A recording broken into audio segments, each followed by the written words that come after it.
ప్రస్తుతం మనం Visakhapatnam RK beach వద్ద ఉన్నాం. అయితే హఠాత్ పరిణామం ఏంటంటే తుఫాన్ హెచ్చరిక కేంద్రం నుంచి వచ్చిన సమాచారం ప్రకారం నిన్న రాత్రి నుంచి హఠాత్ తుఫాన్ మొదలైంది. అయితే ఈ తుఫాను వర్షం తక్కువ ఉంటుంది, అదే విధంగా ఉరుములు మెరుపులు ఎక్కువగా వస్తుంది. అయితే దీనికి సంబంధించి చుట్టుపక్కల ఏవైతే ఊర్లు కానీ ఏమున్నాయో విశాఖపట్నం కానీ వీటికి సంబంధించి ఎండ తీవ్ర స్థాయిలో ఉంది. అంటే దాదాపు 40 డిగ్రీలు ఎండ నమోదు కావడం అన్నది గమనార్హం.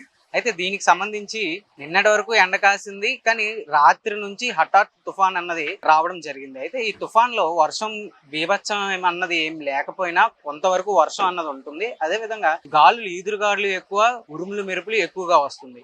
అయితే దీనికి సంబంధించి తుఫాన్ హెచ్చరిక కేంద్రం వారు తెలియజేసింది ఏంటంటే వాతావరణంలో పెను మార్పులు అన్నది జరగడం అన్నది గత 2-3 రోజుల నుంచి జరుగుతుంది. పొద్దున్నంతా ఎండ కాసి సాయంత్రానికి మరి మబ్బులేవి కమ్ముకొని వర్షం పడడం జరుగుతుంది. ఈ వర్షం పడడం అదే విధంగా గాళ్ళు, ఉరుములు మెరుపులు అన్నది రావడం జరుగుతుంది. దీనివల్ల ప్రజలు ఏంటంటే ఎండకు ఎండిన తర్వాత సాయంత్రం వర్షానికి చల్లగా తడవడం వల్ల వాళ్ళకి ఆనందాన్ని, ఆహ్లాదకరాన్ని ఇస్తుంది. కొంతవరకు ఉపశమనాన్ని లభిస్తుంది.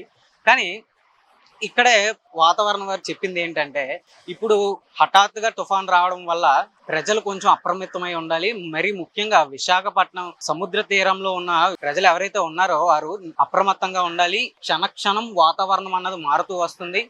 అప్పటికే ఎండ కాస్తుంది, అప్పటికే మబ్బులు పూసుకొని గాళ్ళు, ఆ ఉరుములు మెరుపులు రావడం జరుగుతుంది. సాయంత్రం సమయాల్లో మరి ముఖ్యంగా ఇది గత 2-3 రోజుల నుంచి జరుగుతుంది. వర్షం అన్నది సాయంత్రం పూట ఉరుములు మెరుపులతో కూడుకున్న గాలివానలా రావడం జరుగుతుంది. గమనించి ఎవరైతే ప్రజలు సముద్రంకి వచ్చి స్నానం చేయడానికి కానీ ఈ ఎండ తీవ్రతను తట్టుకోలేక కొంతవరకు ఉపశమనం లభిస్తుందనే ఆలోచనతో సముద్రానికి వచ్చే జనాలు ఎవరైతే ఉన్నారో ప్రజలు వారికి దృష్టిలో పెట్టుకొని కొంచెం అప్రమత్తమై ఉండాలి. ఎక్కువగా కొన్ని రోజుల వరకు సముద్రాన్ని ఆస్వాదించకుండా ఉంటే మరీ మంచిది. ప్రజలు ఎవరైతే వస్తున్నారో సముద్రానికి ప్రతి ఒక్కరూ కొంచెం దీనికి సంబంధించి జాగ్రత్తలు తీసుకోవాల్సి వస్తుందని అధికారులు చెప్పడం జరుగుతుంది. అలా చూసుకుంటూ పోతే ఈ సముద్రం ఇప్పుడు మీరు చూస్తున్నారు, ప్రజలు ఎవరైతే ఉన్నారో ఇక్కడ ఈ ఎండ తీవ్రతను తట్టుకోలేక సముద్రానికి వచ్చి సేద తీరుతున్నారు.